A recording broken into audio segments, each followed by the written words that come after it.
Misericordia, senda de paz. ¿Qué tal, amigos de Misericordia, senda de paz? Sean bienvenidos a su programa. Sabemos de que estamos todavía en tiempo de guardarnos, de estar con la esperanza más que nada, de combatir estos sentimientos, estas emociones, pero sobre todo esta enfermedad. Pedimos desde aquí, de nuestro set, para ustedes esta oración de todos nuestros enfermos que nos siguen. Pues el día de hoy tenemos un programa muy especial, ¿a poco no, Vero? Claro que sí. Hola, Rosy. Hola, Ernesto. Bueno, sean todos bienvenidos. Es un honor tener nosotros nuevamente aquí al arquitecto Ernesto Muñoz con un tema muy interesante para nosotros, interesante para ustedes, la Asunción de la Santísima Virgen. Ernesto, un especialista, un enamorado, me encanta oírlo, me encanta. Entonces, pues bueno, ¿qué más para presentarlo? Y aquí tenemos, Ernesto. Gracias. Gracias, Verónica. Gracias, Rosy, por la invitación. Y gracias a ustedes por seguirnos en casa, pues encantados de hablar de la Virgen. Se nos llena la boca de alegría de platicar de la Virgen. Muy bien, Ernesto. Ernesto, ¿qué es y qué se celebra el Día de la Asunción de la Virgen María?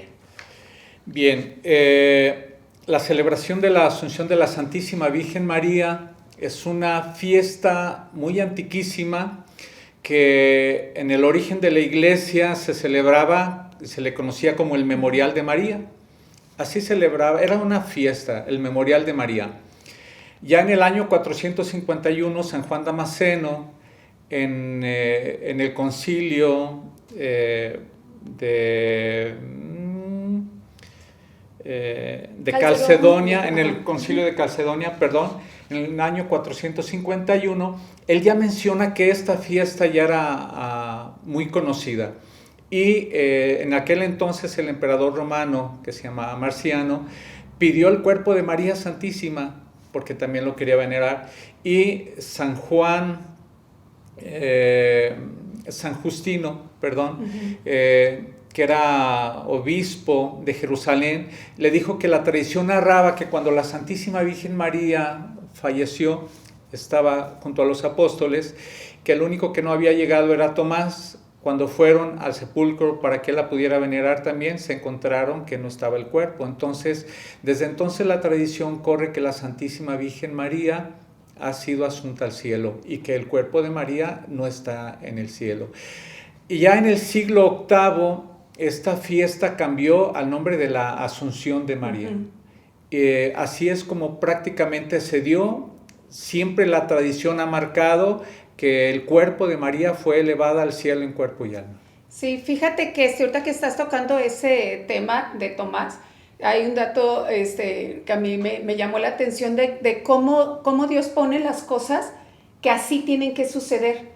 Dice que Tomás me llamó la atención por lo tarde, que no alcanzó a ver la Virgen en vida. Entonces que él pidió verla. Entonces a la hora que le abren el sepulcro, igual al tercer día como Jesús, se dan cuenta que la Virgen ya no estaba y estaba el sepulcro lleno de flores. Entonces decía, es el punto en que la gente se tenía que dar cuenta, porque no había otra manera, de que la Virgen no estaba en cuerpo presente. Sí, ¿verdad? Es la tradición como lo marca así. Luego leeremos unos escritos de una mística italiana que se llama María Valtorta. Ella lo narra de una manera muy diferente y también sus escritos han sido revisados y aprobados por muchos especialistas en la Iglesia. Inclusive estuvieron en manos de Pío XII y también él da su punto de vista. Y ella, conforme lo que nuestro Señor en sus éxtasis ella le explicaba o ella podía ver sus escenas, ella también lo vio de una manera un poco diferente, pero en su momento podremos llegar a platicar un poquito de eso. Ernesto, sabemos de que pues la Asunción es un dogma, pero en sí, ¿qué es un dogma? Mira, quiero hacerlo directamente, quiero leerlo nomás, es una breve reseña de lo que es un dogma y ya lo explicamos un poco. Dice, un dogma es una verdad absoluta de fe, definitiva, infalible, irrevocable, incuestionable, revelada por Dios a través de la Biblia o de la Sagrada Tradición. Luego de ser proclamado, no puede ser derogada o negada, ni por el Papa, ni por decisión conciliar. Desde luego, para que se tome un dogma se necesita que el Papa hable ex cátedra, investiga invita a todas las conferencias episcopales del mundo, toma muchísimos argumentos, hace muchísimos análisis, estudios, pero principalmente va a lo que es la Biblia, va a lo que es la Sagrada Tradición. Y esto es muy importante lo que dice: cuando se ha proclamado un dogma, jamás nadie lo puede revocar, ni el Papa, ni otro concilio. Entonces, por ejemplo, nosotros tenemos muchos dogmas. El dogma de la Santísima Trinidad. De la Inmaculada Concepción. La Inmaculada es el más importante. Bueno, no el más importante, bueno, pero el de la Inmaculada es el que no tenían los datos específicos para averiguar. ¿Cómo averiguaban? Bueno, es que precisamente vuelves aquí a la fe Biblia y a la Sagrada Tradición. Sí. Entonces ahí es de donde sacas todo.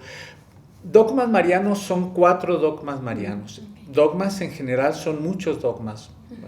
Por ejemplo, es un dogma que nuestro Señor esté vivo, real, presente en la Eucaristía, el dogma de la Santísima Trinidad.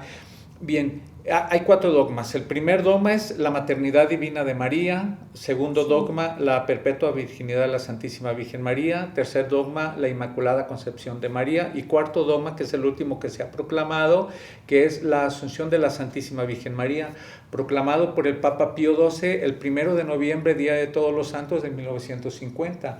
O sea, quiere decir que este próximo 1 de noviembre este dogma cumple 70 años de que fue proclamado. Y actualmente está en proceso un dogma que la Iglesia tiene muchos años impulsando, que es el quinto dogma mariano, que habla sobre la María abogada, medianera y corredentora de todas las gracias. Wow. Es el Ahora quinto... sí que para mí ese es nuevo, pero conocer, tenemos que seguir aprendiendo, tenemos que seguir conociendo. Así es, así es. Muy bien. Y bueno, ya nos mencionaste de cuántos dogmas, pero hay una pregunta muy caótica, porque mucha gente dice: ¿qué es la Asunción o la Ascensión del Señor? Porque sabemos que el Señor es Ascensión, pero la Asunción, ¿cuál es la diferencia? Mira, la ascensión de nuestro Señor significa que Él fue elevado al cielo ya con su cuerpo glorificado. Cuando Jesús resucitó, ya era un cuerpo glorioso, como algún día lo vamos a estar tú y yo, y tú y ustedes. Jesús resucita glorioso después de la crucifixión, del cruento martirio que sufrió, y Él subió a los cielos por su propio poder. Por eso se dice ascendió, ascensión. Y la asunción de María es que María fue elevada al cielo, pero por gracia de Dios. No es por su propio poder. Ella fue tomada y fue elevada al cielo. Por eso este 15 de agosto es el día que se celebra, ahora sí que en nuestra iglesia y mundialmente, el día de la Asunción, el 15 de agosto. Porque tal parece, bueno, en las fechas, no sé si estoy bien, decía que el tercer día, justamente, que el día que se dieron cuenta que la Virgen no estaba, fue el día 15 de agosto. Entonces fue el día que celebraron y el día que dijeron, lo tomaron como el día de celebración de la Asunción. Obviamente después con sus estudios, con las fechas, con todo se dieron cuenta, ¿verdad? Y fue el día que dejaron de celebración el día 15 de agosto del día de la Asunción. Miren, es importante que tomemos en cuenta 2 cosas. Las fechas no siempre son las más importantes, porque ha cambiado tanto los calendarios y a veces las fechas son tan complicadas que de repente pasan los años y dicen, esta fecha estaba equivocada, y queremos demeritar la fiesta y el hecho, y eso no. Sí. Entonces, de que la Virgen está en los cielos en cuerpo y alma, no hay duda. Es un dogma de fe, proclamado por el Papa Pío XII. A ver, Ernesto, yo te tengo una pregunta. Se sabe que en el año de 1950 el Papa Pío XII proclamó la Virgen de la Asunción como un dogma. Para mí, te soy sincera, 1950 se me hace reciente. ¿Nos puedes tú comentar algo de esto? Bueno, relativamente es muy reciente. El 1 de noviembre va a cumplir sus primeros 70 años. Sí, es muy reciente la fiesta, pero Que una fiesta sea reciente no quiere decir que no se celebrará antes. En realidad, desde el origen del cristianismo, de los principios del cristianismo, se celebra la fiesta. Anteriormente era una fiesta, desde que el Papa ya lo proclamó un dogma, se convirtió en una solemnidad.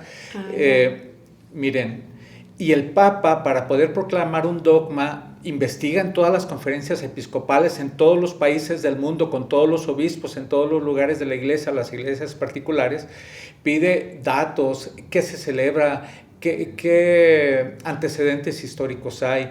Inclusive, alguna vez me platicó el señor cura Lupe Prado, que hicieron, de Roma pidieron investigación a la parroquia de la Asunción aquí en Jalos. Ah, qué interesante, aquí ahora sí que en la región de los Altos, hasta acá se vino. Así es, y entonces Jalos mandó datos desde cuándo se celebra, por qué pusieron a la parroquia dedicada a la Asunción de la Santísima Virgen María.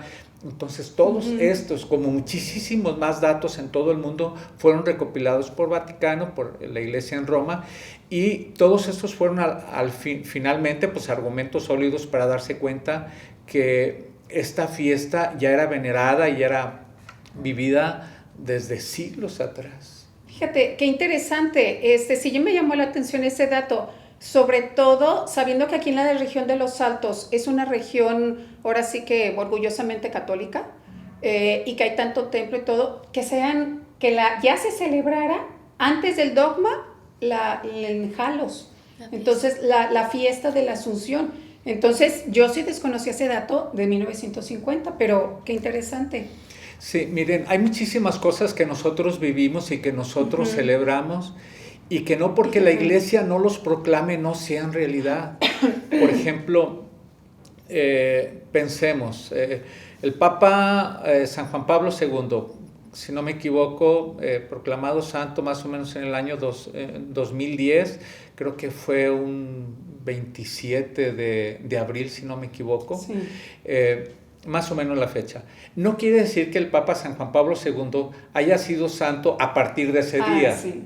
O sea, lo único que la iglesia narra o dice es que se proclama oficialmente santo, pero realmente él llevó una vida de santidad de muchos años atrás. Igualmente es una fiesta.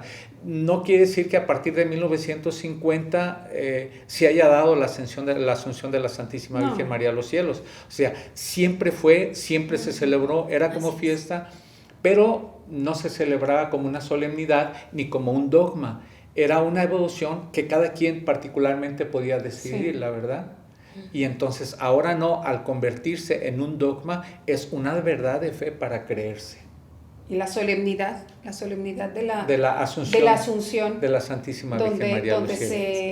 La iglesia necesita, o sea, todo el tiempo estos realces, estos cambios, no porque sea cambio, pero sí todo el tiempo la necesidad de estar presente en todo lo que sea Iglesia, Jesucristo, María, ¿verdad? Claro, es que pues es la riqueza de nuestra iglesia, es inagotable. Sí, definitivamente.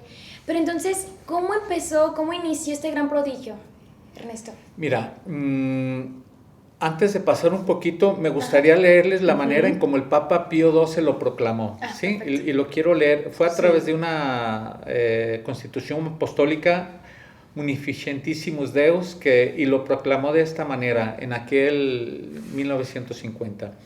Después de elevar a Dios muchas y reiteradas preces y de invocar la luz del Espíritu de la verdad, para gloria de Dios omnipotente, que otorgó a la Virgen María su peculiar benevolencia para honor de su Hijo, Rey inmortal de los siglos y vencedor del pecado y de la muerte, para aumentar la gloria de la misma augusta Madre y para gozo y alegría de toda la Iglesia, con la autoridad de nuestro Señor Jesucristo, los bienaventurados apóstoles Pedro y Pablo, y con la nuestra proclamamos, declaramos y definimos ser dogma divinamente revelado que la Inmaculada Madre de Dios, siempre Virgen María, terminado el curso de su vida terrena, fue asunta en cuerpo y alma a la gloria celestial. Ay, qué bonito.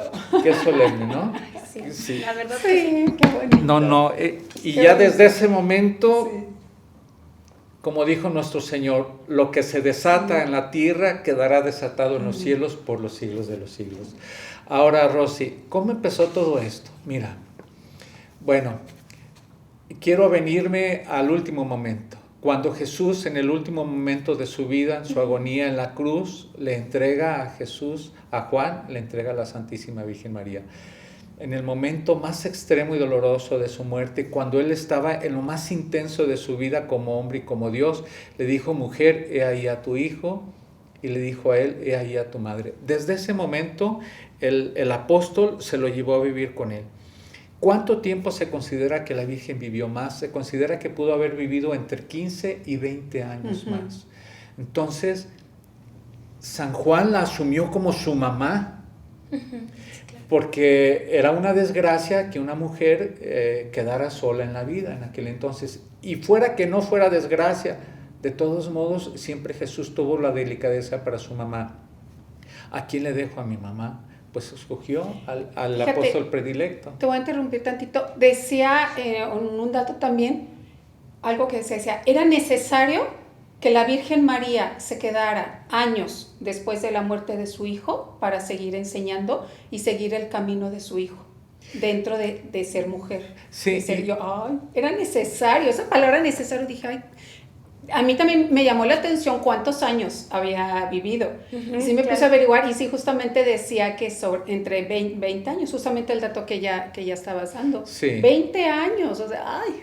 Sí, 15 o 20 años. Entre 15 y 20 años, sí. Ella se quedó en la iglesia y la iglesia naciente, todos iban a ella. O sea, ¿cuál era la fuente? La fuente era la mamá, ¿sí? ¿Verdad? Sí. Los apóstoles conocían muchas cosas, pero eran titubeantes en otra, y la mamá era una certeza, era una fineza y era una discreción y una presencia, alguien que no hace ruido, pero ahí está. Bueno, así fue la Santísima Virgen María en la iglesia naciente, ¿verdad? Ella estaba ahí, era ella la que consolaba, era ella la que animaba. Y como un dato así rapidísimo les quiero decir, tengan en cuenta que la primera aparición de la Santísima Virgen María, aprobada por la Iglesia, es la Virgen del Pilar en Zaragoza, España. Se le apareció al apóstol Santiago, el mayor, cuando ella todavía estaba en vida. ¿Ah, sí? Ah, claro que sí, claro que sí. Ay, Se ese le dato apareció al apóstol no Santiago. lo conocía. Sí. A ver, y platícanos un poquito de eso. ¿Cómo no? No importa, no nos salimos del tema. La Virgen, aunque sea la Asunción, que ahorita yo te tengo otra preguntita. En una ocasión fui a una celebración y el señor cura, en esa ocasión, un señor cura, decía, ¿la Virgen María murió o se durmió? Esa es otra cosa que vamos a platicar un poco más adelante. Entonces nos esperamos un segundo, entonces platícanos de la aparición entonces de un poco de la Virgen en vida. ¿Cómo? Al apóstol Santiago. Con mucho gusto. Bien, rapidísimamente, hablar sobre la Virgen del Pilar. Cada uno de los apóstoles se fue a evangelizar a diferentes partes del mundo conocido de esa época, y a Santiago el Mayor se fue a España. Le fue, pero como al diablo con San Miguel, muy mal realmente, y en una ocasión junto a un lado del río Ebro, si no me equivoco, ahí en Zaragoza, pues lloraba desconsolado porque no había logrado nada, ¿verdad? Del inmenso amor, transmitir el inmenso amor de su maestro, de Jesús. Y estaba llorando cuando se le apareció la Virgen y lo consoló. Qué bonito. Tiempo después él regresó a Jerusalén y ya fue en Jerusalén, están las escrituras, si no me equivoco, en los Hechos de los Apóstoles, el apóstol Santiago el Mayor fue decapitado por el emperador Herodes.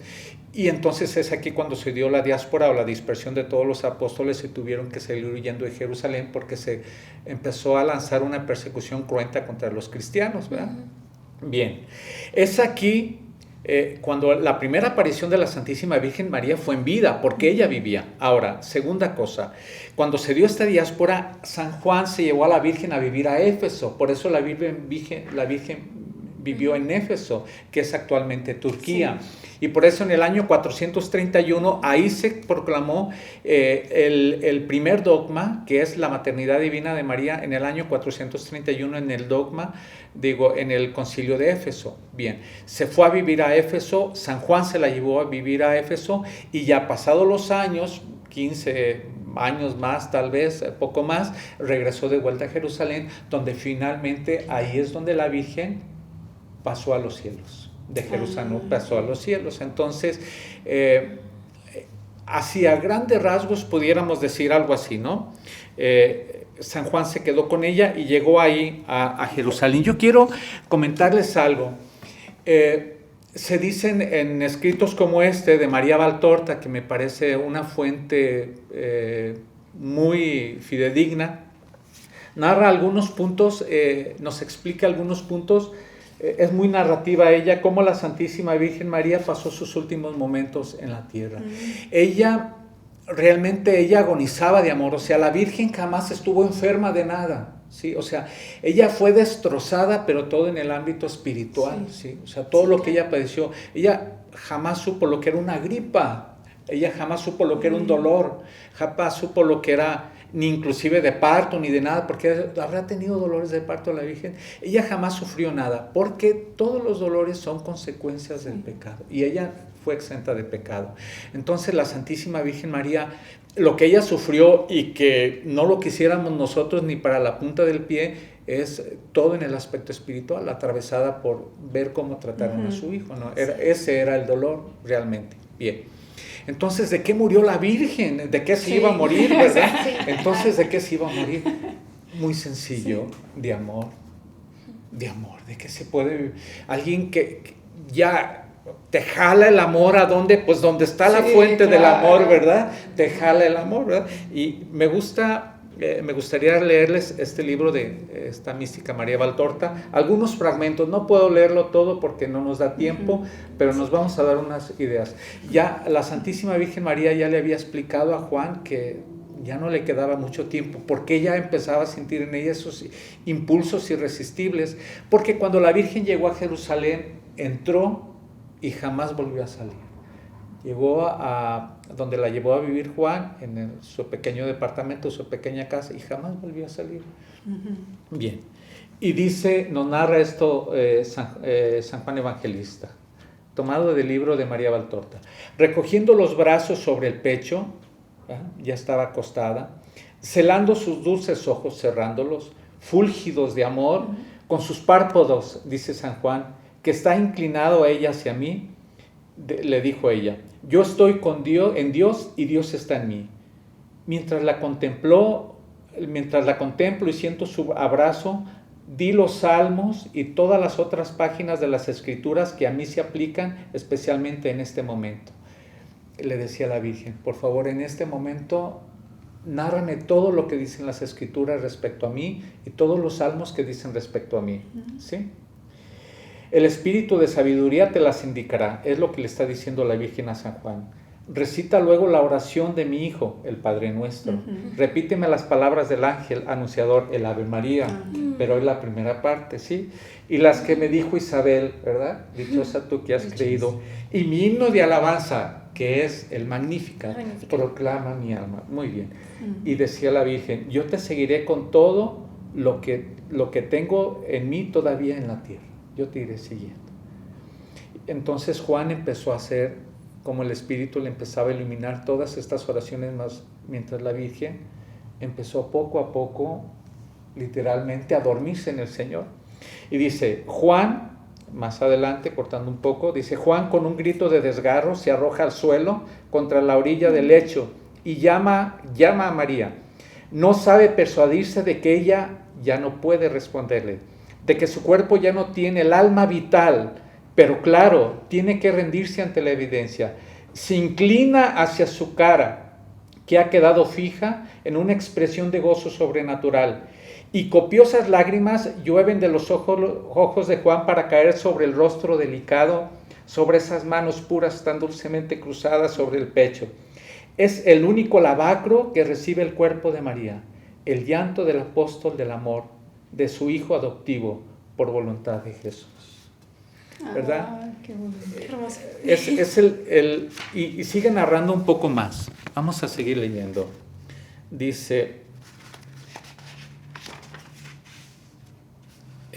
¿cómo pudo haber sido entonces la ascensión? Si así fue la dormición de la Santísima Virgen María, ¿cómo pudo hacer la asunción? Bien. Narra un poco más corto que Juan se desechó en lágrimas, se quedó ahí, le juntó el manto, la acomodó, le puso flores alrededor de su cuerpo y él se quedó ahí sentado en un taburete día y noche llorando porque él sentía que iba a pasar con ella lo mismo que pasó con Jesús. Al tercer día tienen que resucitar, ¿sí? Y él se quedó solo. Había mandado pedir a los apóstoles que estuvieran, pero no había llegado nadie. Y él se quedó velándola hasta que al tercer día ya no pudo más, ¿sí?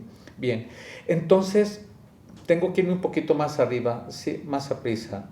Dice que de repente una gran luz, ya él dormido al tercer día por el cansancio, y bueno, de repente una gran luz llena la habitación y empieza a ver tonalidades de colores azules y puede ver cómo los ángeles la empiezan a elevarse a los cielos, ¿sí? Y se la llevan al cielo, hasta que en un momento dado ellos la cargaban y toda iba dormida, hasta que el espíritu de María, literalmente, que ya estaba en Dios, nuevamente toma el cuerpo y antes de entrar al cielo puede ver cómo la Virgen se incorpora y se eleva al cielo. Se volvió a unir el cuerpo con el espíritu. Y aquí quiero resolver una pregunta que dicen, oye, ¿María murió o no murió? Me tengo que ir muy a prisa porque ya nos queda muy poco tiempo, dice. Y dice la misma Virgen, le dice a María Valtorta, dice, ¿yo morí? Sí. Si se quiere llamar muerte a la separación entre la parte superior del espíritu y del cuerpo. No. Si por muerte se entiende a la separación entre el alma vivificante y el cuerpo. Y quiero aquí rápidamente decir una cosa. El hombre es cuerpo, alma y espíritu. Todos tenemos alma. Sí. Alma animal, alma vegetal. Y cuando se separa nuestra alma, que es lo que anima al cuerpo, morimos. Pero nuestro espíritu es la diferencia que nos da con los demás seres. Es el espíritu divino. Entonces, en María realmente su alma jamás se separó de ella. Lo único que se elevó al cielo es el espíritu. En ese aspecto podemos decir que María no murió. Pero no lo dice ella misma. Dice, ustedes tomen sus conclusiones, ¿verdad? Sí. Ya, hasta todavía con todo el escrito de las conclusiones. Así es, entonces literalmente María fue elevada al cielo. Yo solo para concluir en algo aquí rapidísimamente, el tiempo se nos vino encima, tuve que leerlo rapidísimo, pudiera decir algo. Puedo decirles que la mejor manera de amar a la Santísima Virgen María es pedir la intercesión de San Juan Evangelista. ¿Cómo la habrá querido? ¿Cómo la habrá tratado? ¿Cómo la habrá llorado? ¿verdad? O sea, puedo imaginarme en él cómo la habrá atendido, con qué cariño, con qué solicitud. ¿Cuántas gracias, no? Pidámosle a San Juan Evangelista que nos enseñe a amar a la Santísima Virgen María. Wow, qué tema. Qué interesante. ¿Nos dejaste? Pero agradecerte, Ernesto, por acompañarnos, por transmitir ese amor que tienes a la Virgen María, como no lo dudo, como San Juan. Muchas gracias. Sí, gracias. Muchas gracias. Gracias, Ernesto. Gracias, Rosy. Con Ernesto hay tema para mucho, pero el tiempo así es. Y muchas gracias a todos. No dejen de sintonizarnos. Bendiciones. Hasta luego.